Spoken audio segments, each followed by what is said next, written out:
Oh, there you are, Henry. I almost miss seeing you, so familiar is your shape there by our hearth. Lydian and I were just saying that we think of you almost as one of our own family now. So often do we see you here.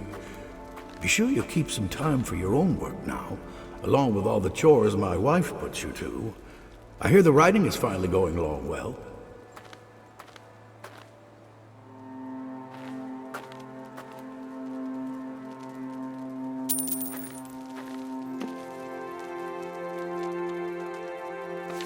Dear Emerson, I am sorry to write and mar your fine holidays with editorial vexation.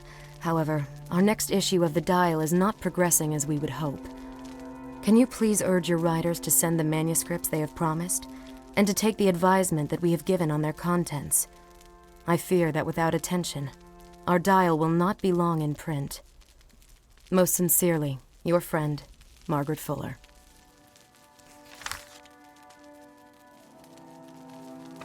Dear Lydian, all is well while you are away, though our Dial, I fear, may be languishing. Henry helps with the household chores and the children. He's like one of our family now. I often find him whittling whistles for Waldo or popping corn in the fireplace in the evenings. I think perhaps you should come home soon, or he will forget his writing altogether and the comforts of our home. Be safe and well, R.W.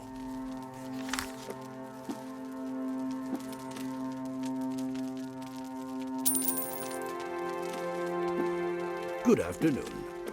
Hello.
Interesting.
December 1845. Dearest Henry, how do you fare in these deep months of winter? We worry for your health, never strong. Mother has taken ill, and I worry for you as well. Be sure to make your way home to us for the holidays, as we have some festive offerings just for you. Fa la la la la, Sophia.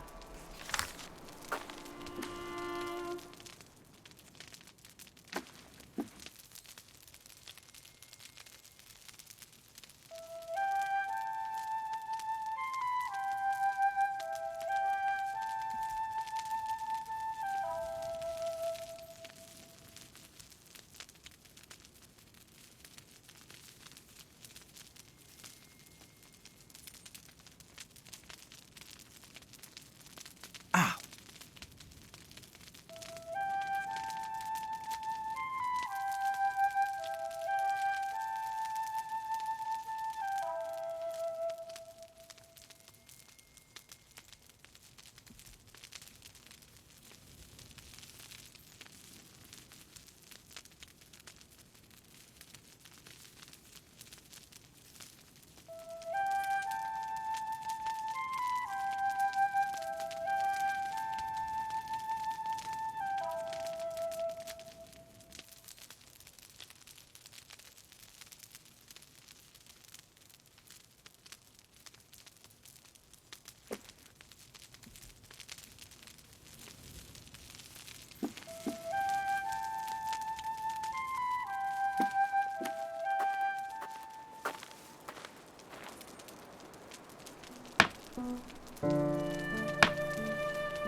The first ice is especially interesting and perfect, being hard, dark, and transparent. If you examine it closely the morning after it freezes, you find that the greater part of the bubbles, which at first appeared to be within it, are against its undersurface, and that more are continually rising from the bottom. While the ice is as yet comparatively solid and dark, that is, you see the water through it.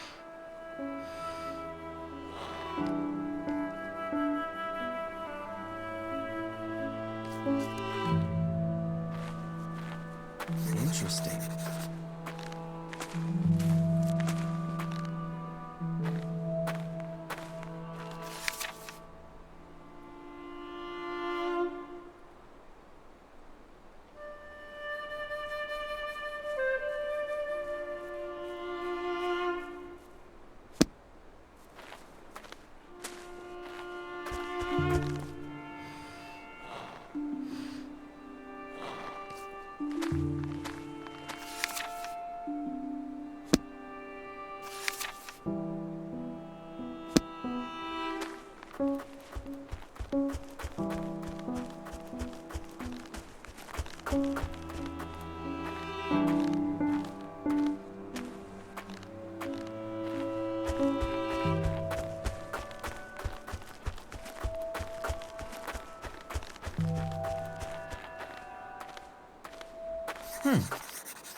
This flute belonged to John, but it should be yours now.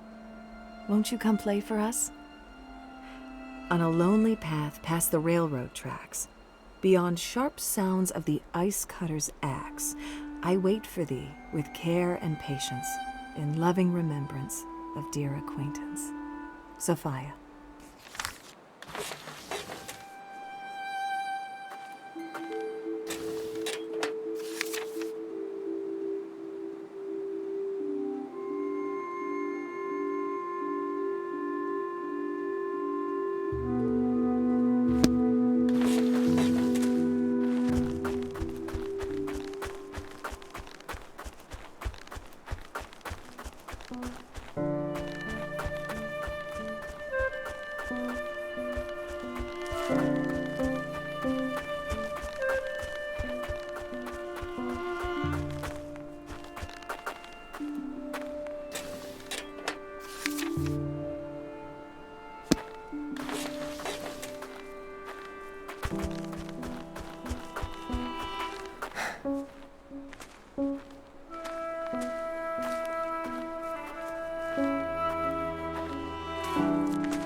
Sometimes, notwithstanding the snow, when I returned from my walk at evening, I crossed the deep tracks of a wood chopper leading from my door, and found his pile of whittlings on the hearth, and my house filled with the odor of his pipe.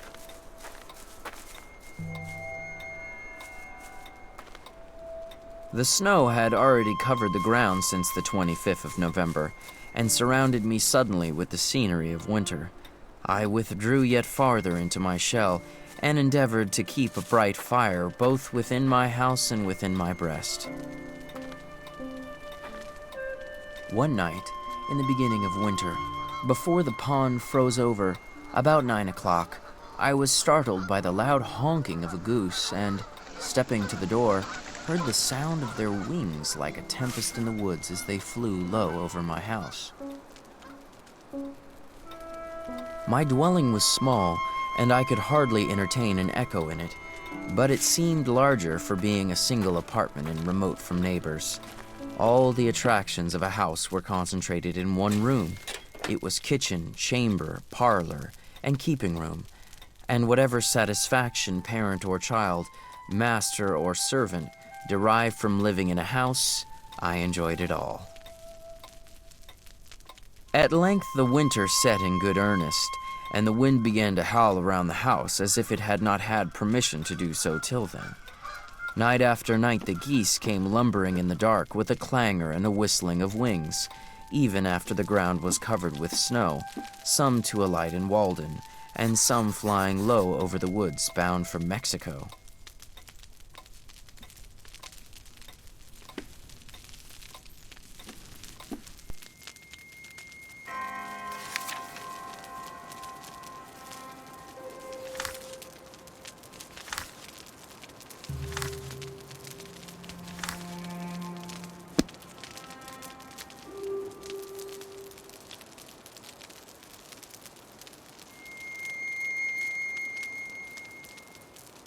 At this season, I seldom had a visitor. When the snow lay deep, a snow wanderer ventured near my house for a week or fortnight at a time, but there I lived as snug as a meadow mouse.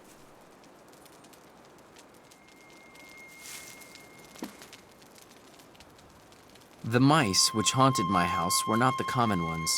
One would come out regularly at lunchtime and pick up the crumbs at my feet. It probably had never seen a man before, and it soon became quite familiar and would run over my shoes and up my clothes.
Henry!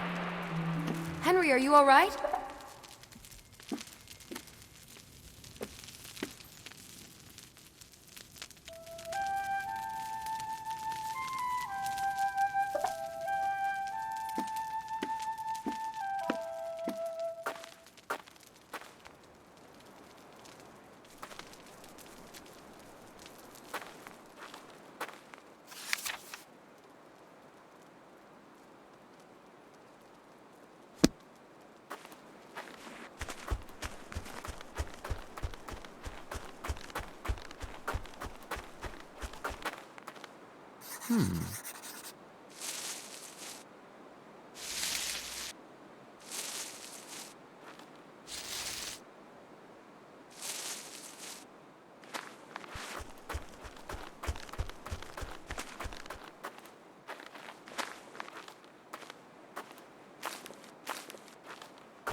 Henry, there you are.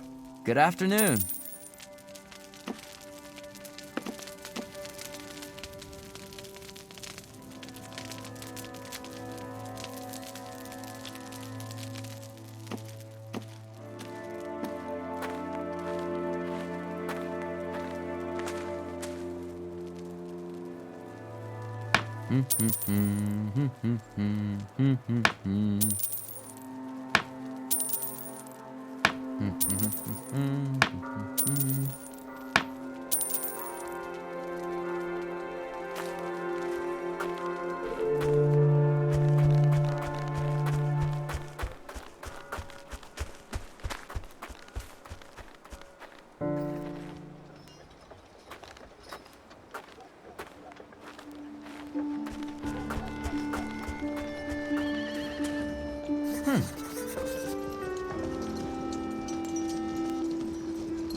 An article published. Here, let me read it. What magic you work, Henry. Though I'm sure Mr. Emerson had some hand in this, did he not?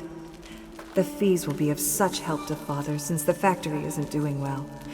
And what will John say? His own little brother, a published author, no less.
Good tidings of the season, son.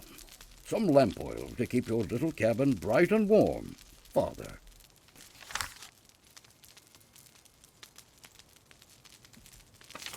Joyeux Noel. I thought you might need some warm clothes for the long winter ahead. Love, Mother.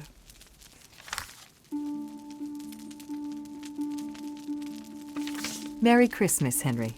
Here are some lovely oranges to sweeten your time in the woods. Love, Sophia.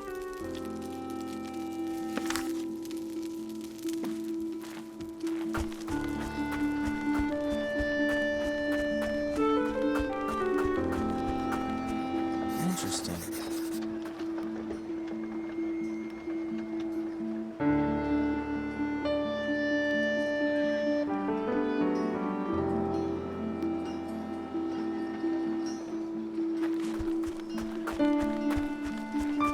Good day, Henry.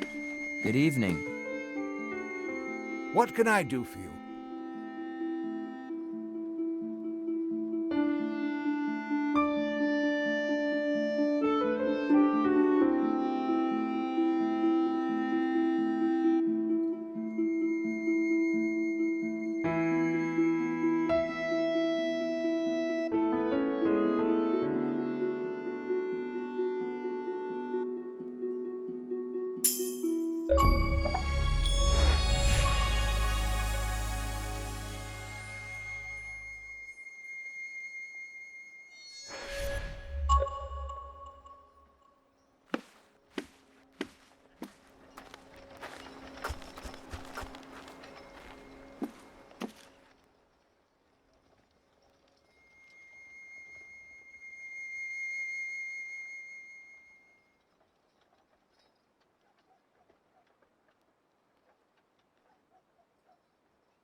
A fine Christmas to you, Henry.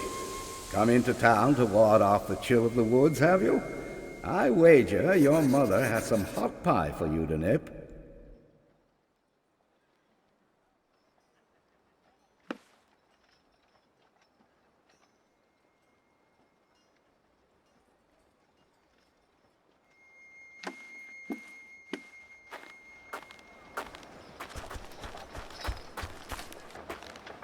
Public opinion is a weak tyrant compared with our own private opinion. What a man thinks of himself, that is which determines, or rather indicates, his fate.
Interesting.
Here is a keepsake of John for you, drawn from memory, not yet faded. I hope you don't tire of my gifts, as there are more to be found. On the northern shore, where the nighthawks soar, by the fireside there, peace and good fare. Love, Sophia.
How many a man has dated a new era in his life from the reading of a book?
I sometimes left a good fire when I went to take a walk in a winter afternoon, and when I returned 3 or 4 hours afterward, it would be still alive and glowing.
Our game is fading fast, but still a few bright spots left. A heaven of wildflowers from fairyland found, favorite of picnickers and poets renowned. With showers in spring, the zephyrs will sing, and solace once lost is found past the frost. Sophia.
One last riddle, brother, and then you can rest.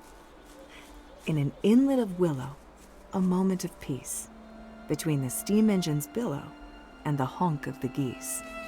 S.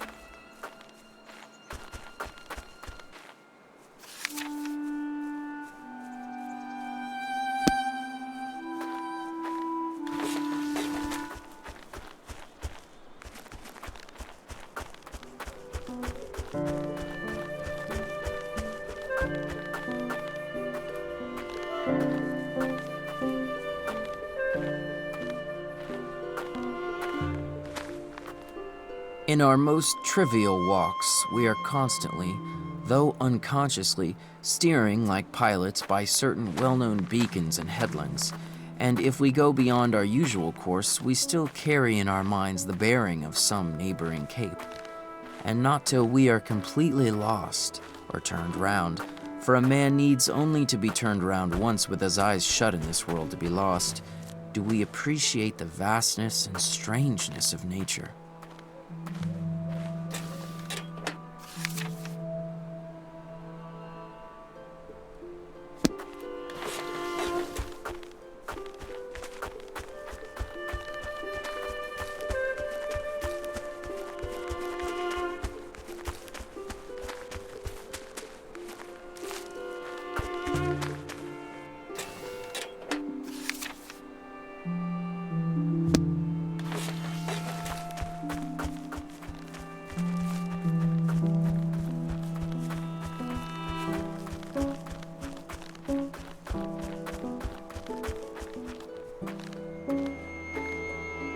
Not till we are lost, in other words, not till we have lost the world, do we begin to find ourselves and realize where we are in the infinite extent of our relations.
Is not January the hardest month to get through? When I have weathered that, I will get into the Gulf Stream of winter, nearer the shores of spring.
We're at the end of our play, at this fine place to pray, for those who have passed and we who stand fast. Come home when you can, Henry, safe and well. Your loving sister, Sophia.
When I had been exposed to the rudest blasts a long time, my whole body began to grow torpid.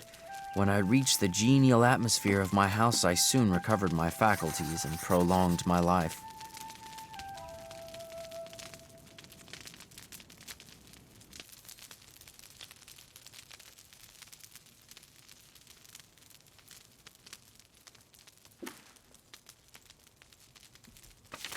Dear Henry, I see that your family was among the first to sign the recent petition for disunion with the slave-holding southern states. It is a sign of changing sentiments in our small Concord. Even so, we have much work to do, and I require your assistance once again tomorrow morning. Be certain to check here for my instructions. Hopefully, A. Bronson Alcott.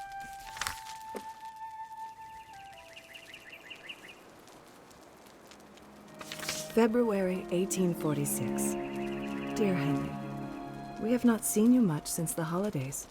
I feel that you might wish to forget us, and our mutual loss as well. Even though you don't say his name aloud, I know you think of our poor brother John often, as do I. Your loving sister, Sophia.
Sometimes, on Sundays, I heard the bells, the Lincoln, Acton, Bedford, or Concord bell.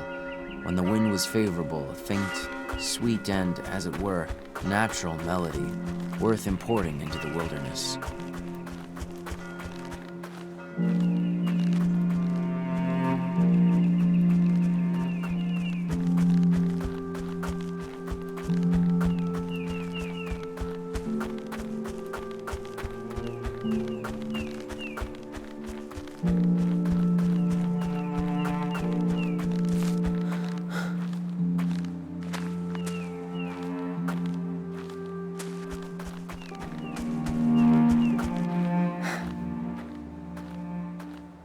Interesting.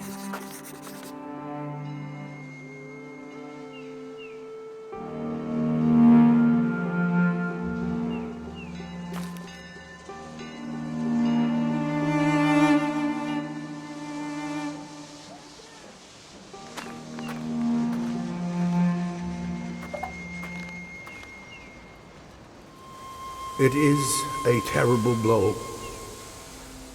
First, your brother John is cut down so suddenly.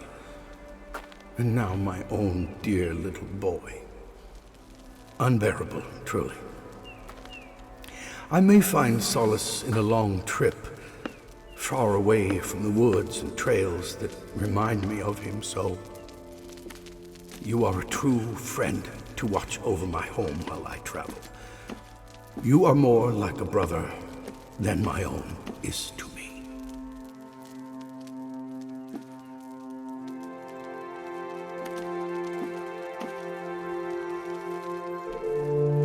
Dear friend, my heart goes out to you and Lydian on hearing the news of young Waldo's sudden passing. Such a blow. Such a blow. I hate to bring more sadness, but I must resign from our dial.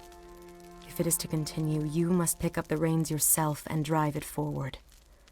If only I had been paid some support for my work, I would have remained.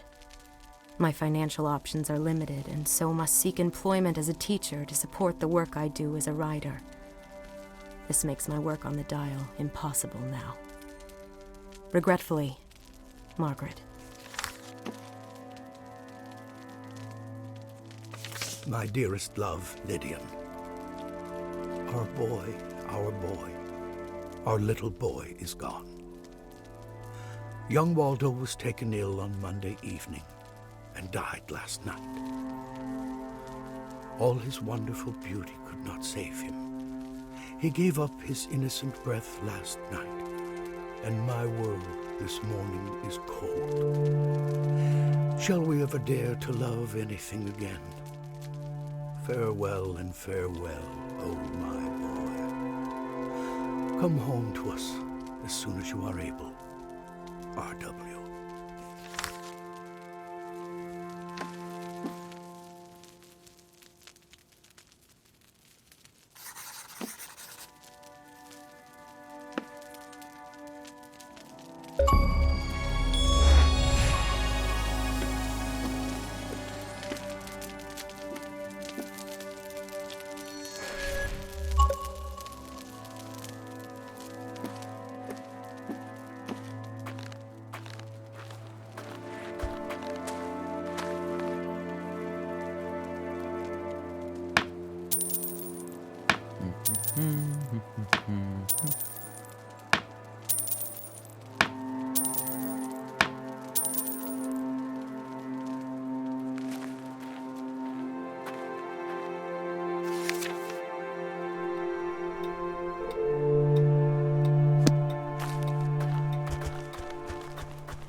afraid there is nothing I can do for the young man.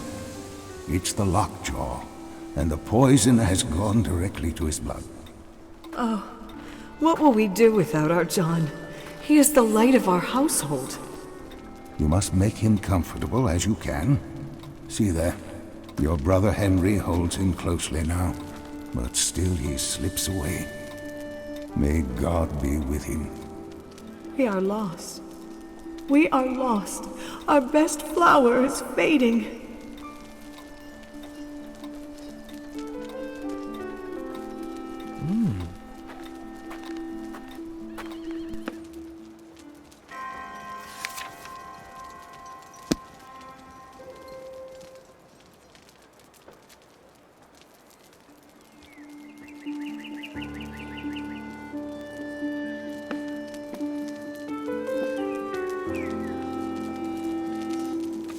February 1842. Dearest Sophia, I have just heard of poor John's passing, and am suffering from the loss of such a friend. I send my heartfelt best to your family, especially Henry. How will he go on without his brother and best friend? The leaves are falling, falling, solemnly and slow. Caw, caw! The rooks are calling. It is a sound of woe. Ellen.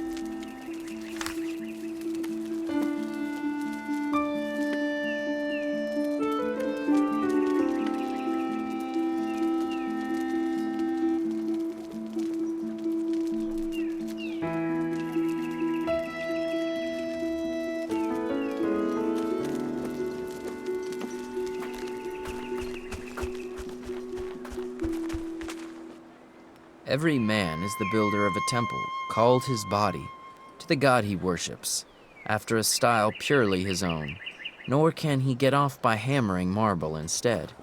We are all sculptors and painters, and our material is our own flesh and blood and bones. Any nobleness begins at once to refine a man's features, any meanness to imbrute them. Do not trouble yourself much to get new things, whether clothes or friends. Turn the old, return to them. Things do not change, we change. Sell your clothes and keep your thoughts.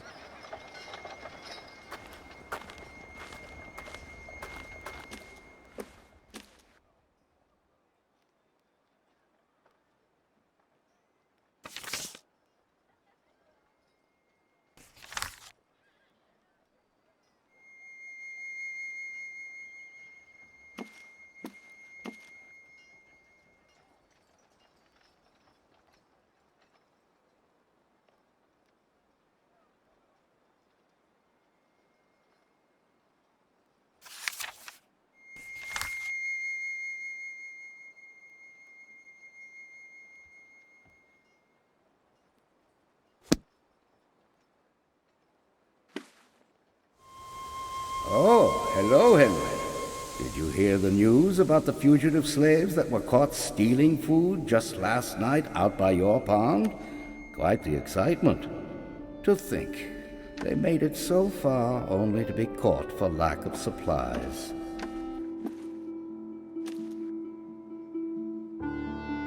My dear Thoreau, believe me when I say that I have tried to do you the favor of getting your article into the hands of publishers, but I have not had success in this errand, and have hardly a hope that it will be immediate, if ever. I know you have written a good thing, too good, I fear, to be profitable to yourself or attractive to publishers.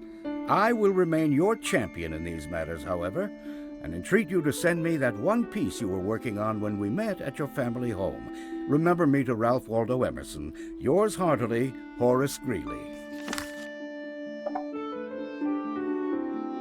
Dear Mr. Thoreau, Dr. Agassiz was quite satisfied with the specimens you sent last month. He says to tell you that the small mud turtle was actually a very rare species quite distinct from the snapping turtle as you labeled it. We would be very much obliged if you could supply us with samples of the following fishes from your small pond and can pay 75 cents apiece. 5 common shiners, 3 yellow perch, 1 walleye. Sincerely, James Elliott Cabot, assistant to Dr. Agassiz, Harvard University.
Listen, Henry.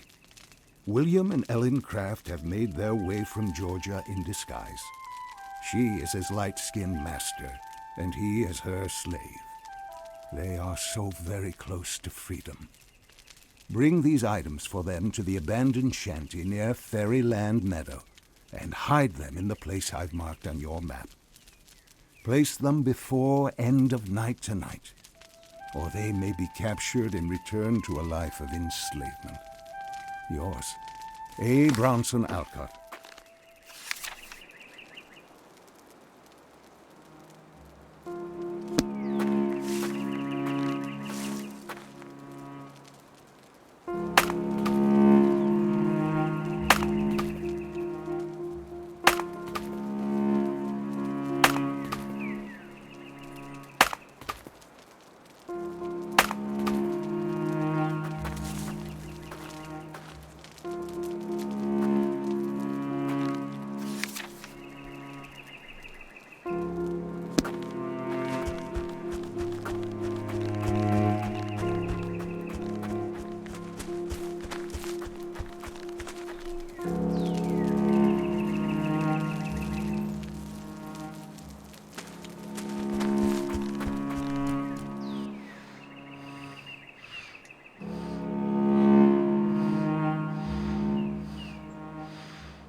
What I have observed of the pond is no less true in ethics. It is the law of average.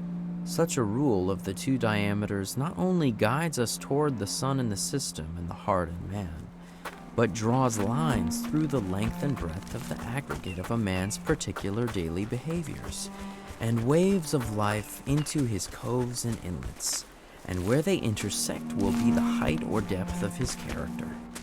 Perhaps we need only to know how his shores trend, and his adjacent country or circumstances, to infer his depth and concealed bottom.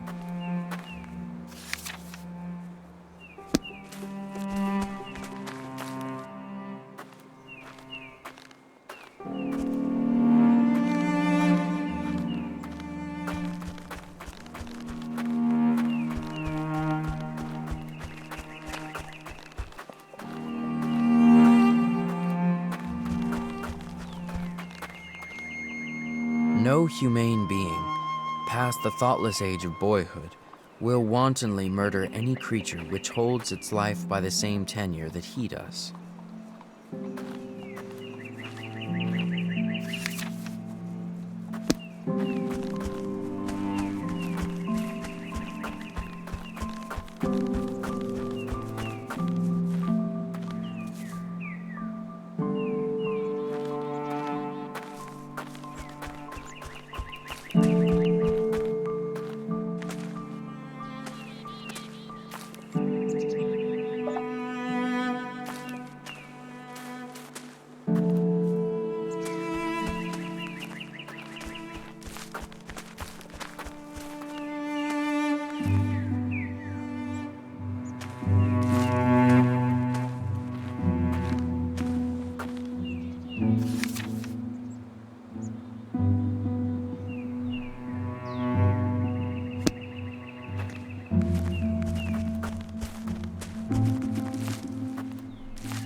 I found in myself, and still find, an instinct toward a higher, or, as it is named, spiritual life, as do most men, and another toward a primitive, rank, and savage one, and I reverence them both. I love the wild not less than the good.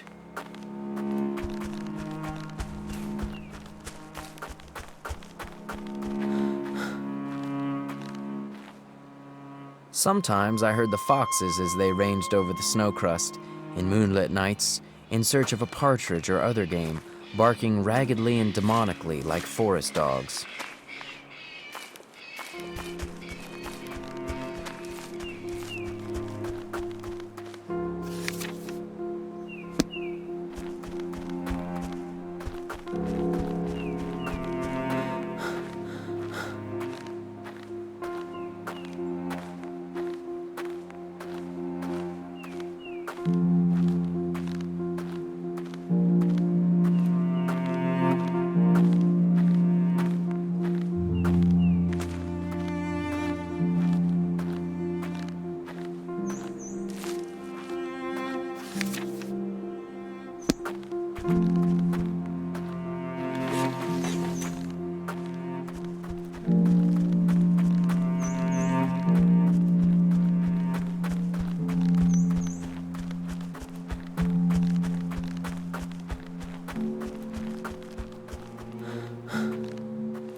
at any hour of the day or night, I have been anxious to improve the nick of time, and notch it on my stick too, to stand on the meeting of two eternities, the past and future, which is precisely the present moment, to toe that line.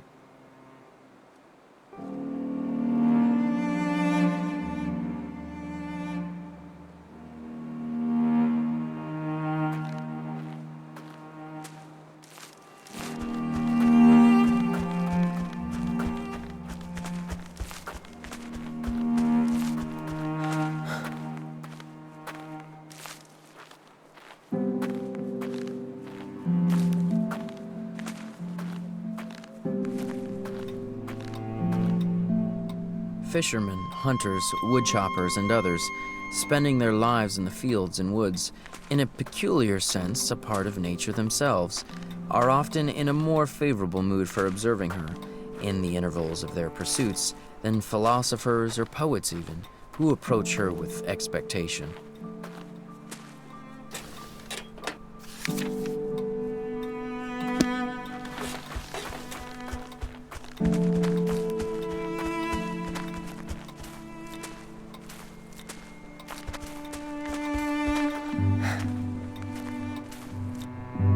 Labor of the hands, even when pursued to the verge of drudgery, is perhaps never the worst form of idleness.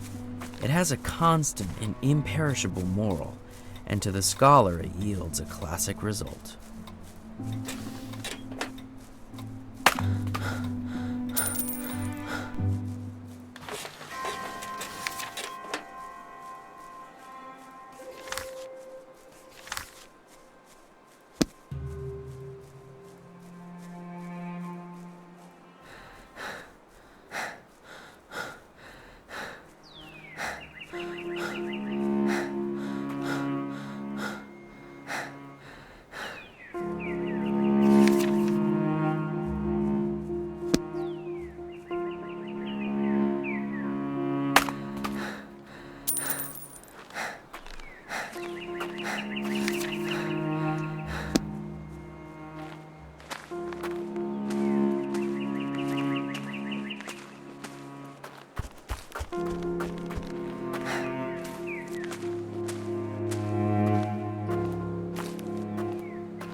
East of my bean field had once lived Cato Ingraham, slave of Duncan Ingraham.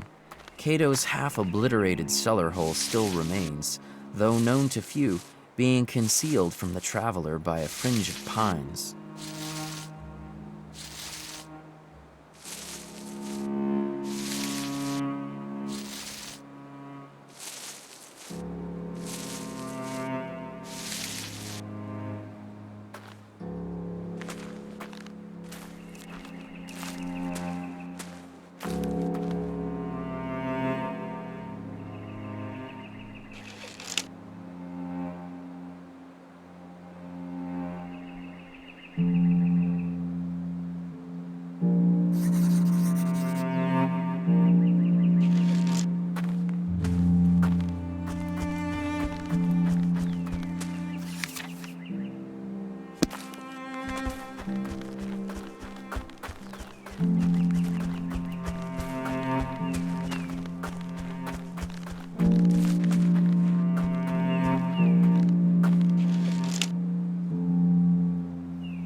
I would that our farmers, when they cut down a forest, felt some of that awe which the old Romans did when they came to thin, or led in the light to, a consecrated grove, that is, would believe that it is sacred to some god.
The woodchoppers have laid the forest to waste, and now for many a year there will be no more rambling through the aisles of the wood, with occasional vistas through which you can see the water.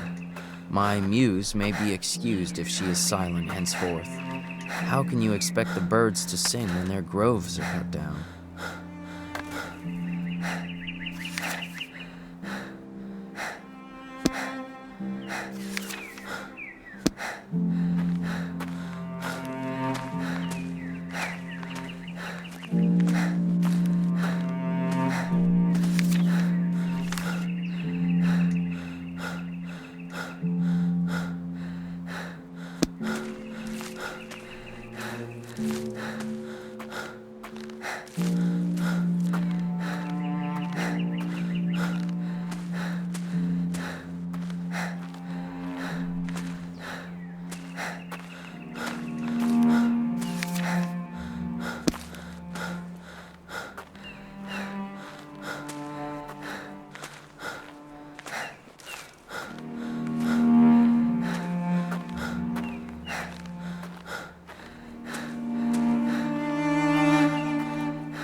Dear Henry, thanks to God for your timely assistance for William and Ellen Craft. With your help, they were able to make their way to a ship bound for Europe, where they will live as free persons. I shudder to think of their fate had you not been able to assist them in time. Sincerely, A. Bronson Alcott.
The change from storm and winter to serene and mild weather, from dark and sluggish hours to bright and elastic ones, is a memorable crisis which all things proclaim. It is seemingly instantaneous at last.